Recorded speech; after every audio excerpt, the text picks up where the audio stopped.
Halo teman-teman, kami dari kelompok 4 ingin mempresentasikan tentang alternator. Alternator, kira-kira teman-teman ada yang tahu nggak nih apa sih alternator itu?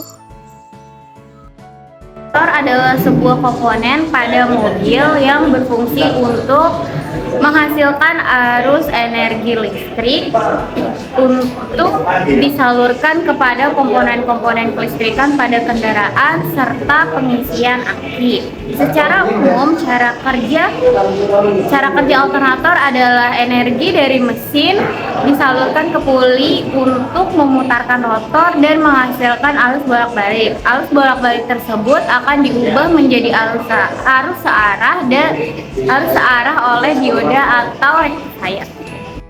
Setelah mengetahui apa itu alternator, mari kita simak apa sih komponen-komponen yang ada pada alternator. Kali ini saya akan menyebutkan nama komponen beserta fungsinya. Yang pertama ada rotor untuk menghasilkan medan magnet, lalu ada stator untuk menghasilkan arus AC, lalu ada puli untuk memutarkan kipas atau fan, lalu ada rectifier atau diode untuk mengubah arus bolak-balik menjadi arus searah. Setelah mengetahui komponen-komponen pada alternator, kira-kira kerusakan apa yang sering terjadi pada alternator? Pada kesempatan kali ini saya akan menjelaskan bagian-bagian apa yang sering rusak pada komponen alternator. Yang pertama, IC regulator rusak. Akibat dari kerusakan IC regulator ini, alternator dapat ditandai dengan menyalanya lampu indikator di dashboard. Atau pada kasus tertentu, IC regulator yang rusak juga bisa membuat aki mobil menjadi overcharge. Yang kedua, ada brusnya habis. Brus habis ini biasanya karbon brusnya habis sehingga menyebabkan arus listrik dari aki menjadi terputus. Nah, yang ketiga, kumparan stator dan rotor putus atau terbakar.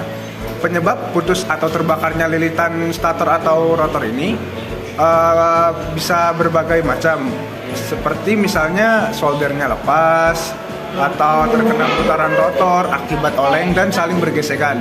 Demikian dari saya. Wassalamualaikum warahmatullahi wabarakatuh. Berikut adalah cara kerja menggunakan IC regulator. Kali ini saya akan menjelaskan tentang cara kerja sistem pengisian menggunakan IC regulator.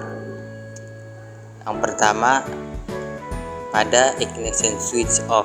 Saat kunci kontak atau ignition switch berada pada posisi off, tegangan aki akan standby di terminal B alternator. Yang kedua, pada saat ignition switch on. Setelah ignition switch diputar ke arah on, arus listrik akan mengalir melalui switch terminal L, lalu menuju fill coil dan akan standby di kolektor power transistor. Dari terminal R, arus listrik juga akan mengalir ke dioda Zener. Tegangan yang mengalir saat ini masih di bawah nilai tegangan referensi pada dioda Zener, maka dioda Zener tidak dapat melewatkan arus. Akibatnya, tegangan di basis transistor tidak lebih tinggi daripada tegangan di emitor, maka transistor dalam posisi off dan tidak dapat mengalirkan arus listrik. Sedangkan dari terminal R, arus akan mengalir menuju basis power transistor. Karena tegangan di basis power transistor lebih tinggi daripada emitor, maka power transistor akan menjadi on. Saat power transistor dalam posisi on, maka listrik akan mengalir di fill coil dan mengakibatkan munculnya medan magnet pada kumparan fill coil. Di saat yang sama, terjadi beda potensial tegangan antara terminal L dengan terminal baterai. Akibatnya, lampu charging akan menyala. Dan yang ketiga, pada saat ignition switch start. Saat kunci kontak diputar ke arah start dan mesin mulai hidup, hal ini akan mengakibatkan rotor alternator berputar, yang akibatnya juga akan membuat medan magnet di fill coil ikut berputar. Medan magnet dari fill coil ini akan mengenai kumparan pada stator coil.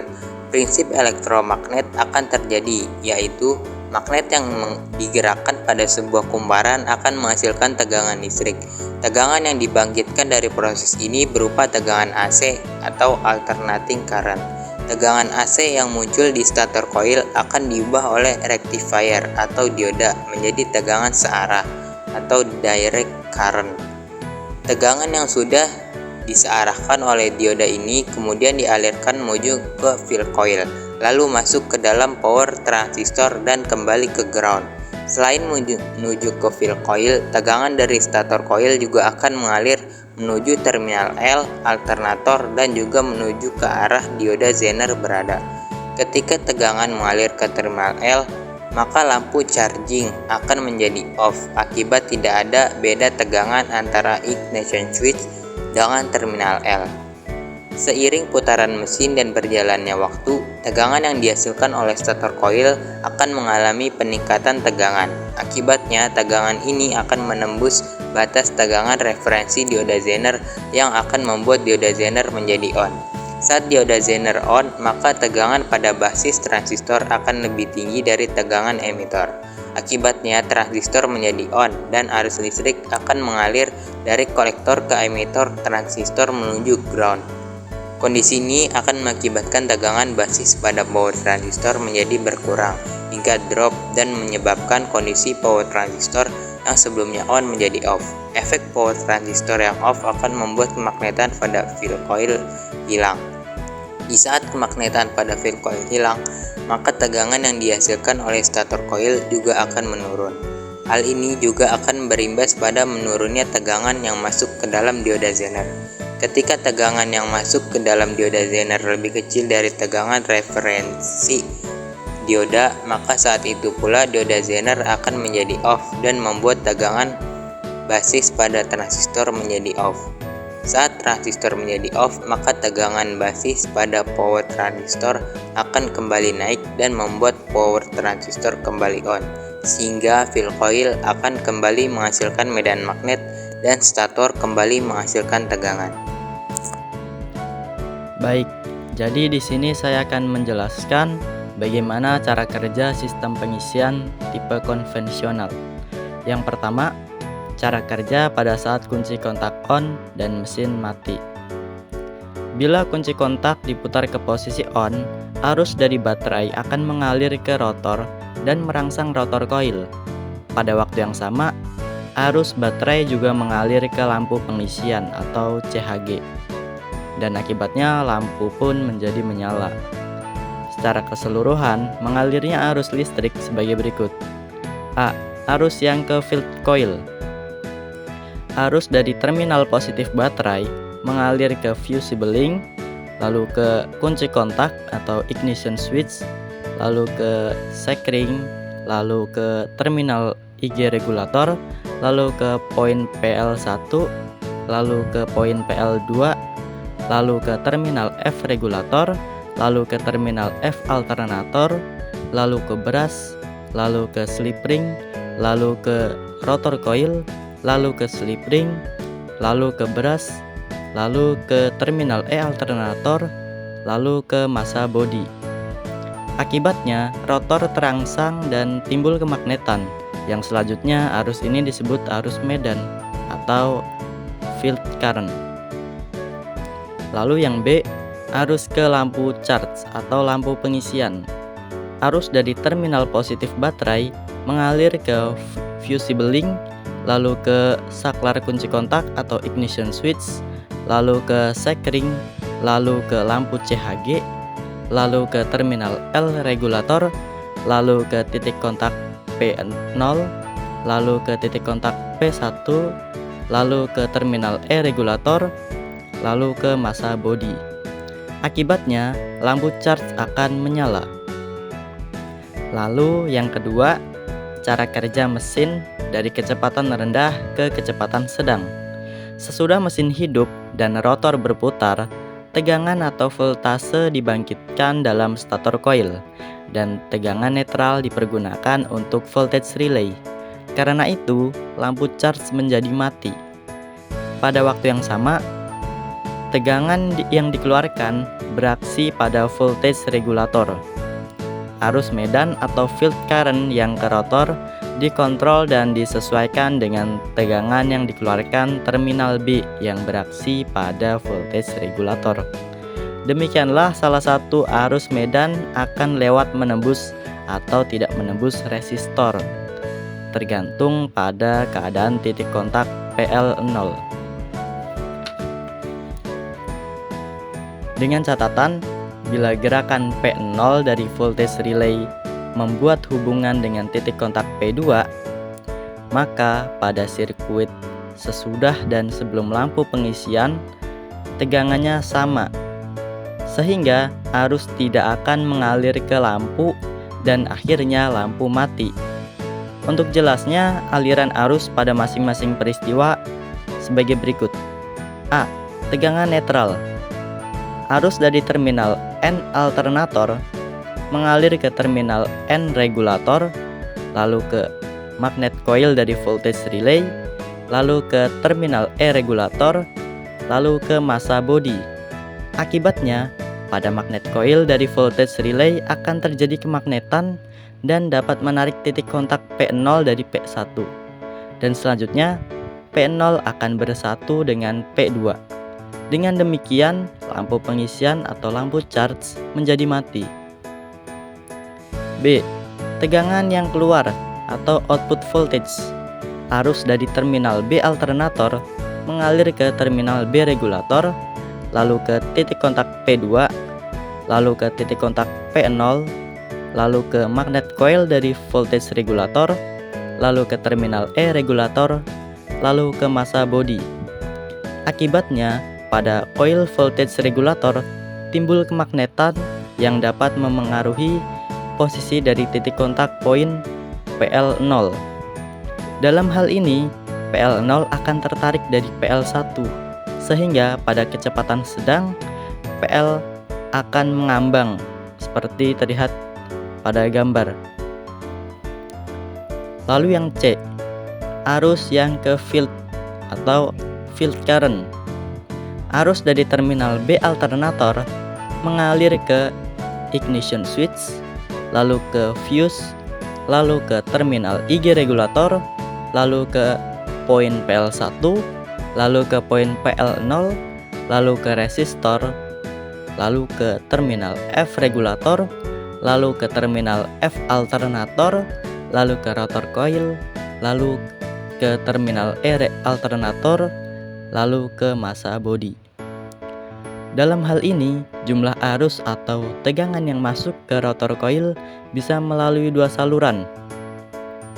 Yang pertama, bila kemagnetan di voltage regulator besar dan mampu menarik PL0 dari PL1, maka arus yang ke rotor coil akan melalui resistor. Akibatnya, arus akan kecil dan kemagnetan yang ditimbulkan rotor coil pun kecil atau berkurang. Lalu yang kedua, sedangkan kalau kemagnetan pada voltage regulator lemah dan PL0 tidak tertarik dari PL1, maka arus yang ke rotor coil akan tetap melalui poin PL1, lalu ke poin PL0. Akibatnya, arus tidak melalui resistor dan arus yang masuk ke rotor coil akan normal kembali. D. Output current. Arus dari terminal B alternator mengalir ke baterai, lalu ke massa body. Lalu yang ketiga, cara kerja mesin dari kecepatan sedang ke kecepatan tinggi. Bila putaran mesin bertambah, voltase yang dihasilkan oleh kumparan stator naik dan gaya tarik dari kemagnetan kumparan voltage regulator menjadi lebih kuat. Dengan gaya tarik yang lebih kuat, field current yang ke rotor akan mengalir terputus-putus. Dengan kata lain, gerakan titik kontak PL0 dari voltage regulator kadang-kadang membuat hubungan dengan titik kontak PL2. Dengan catatan, bila gerakan titik kontak PL0 pada regulator berhubungan dengan titik kontak PL2, field current akan dibatasi. Bagaimanapun juga, poin P0 dari voltage relay tidak akan terpisah dari poin P2. sebab tegangan netral terpelihara dalam sisa flux dari rotor. Aliran arusnya adalah sebagai berikut. Yang A, voltage netral atau tegangan netral. Arus dari terminal N alternator mengalir ke terminal N regulator, lalu ke magnet coil dari voltage relay, lalu ke terminal E regulator, lalu ke massa body. Arus ini juga sering disebut neutral voltage. B, output voltage. Arus dari terminal B alternator mengalir ke terminal B regulator, lalu ke poin P2, lalu ke poin P0, lalu ke magnet coil dari N regulator, lalu ke terminal E regulator. Inilah yang disebut dengan output voltage. Lalu yang C, tidak ada arus ke field current. Arus dari terminal B alternator mengalir ke ignition switch, lalu ke fuse, lalu ke terminal IG regulator, lalu ke resistor, lalu ke terminal F regulator, lalu ke terminal F alternator, lalu ke rotor coil, atau bisa juga ke poin PL0, lalu ke poin PL2, lalu ke terminal E alternator, lalu ke massa. Bila arus resistor mengalir ke terminal F regulator, lalu ke rotor coil, lalu ke massa, akibatnya arus yang ke rotor ada. Tapi kalau PL0 menempel ke PL2, maka arus mengalir ke massa, sehingga yang ke rotor coil tidak ada. D, output current. Arus dari terminal B alternator mengalir ke baterai, lalu ke massa.